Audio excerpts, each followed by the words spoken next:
young gentleman asked me what I was filming, and I pointed at the very statue, the structure there, and I said, he was curious, he said.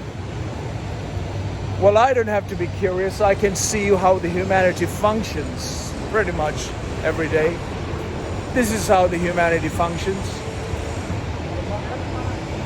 You're being educated to carry the old. You're educated to carry the old ideals. Even the artist, the sculptor, came up with an idea to project his vision about how humanity should be, right? Or how humanity has been always. Carrying the fat old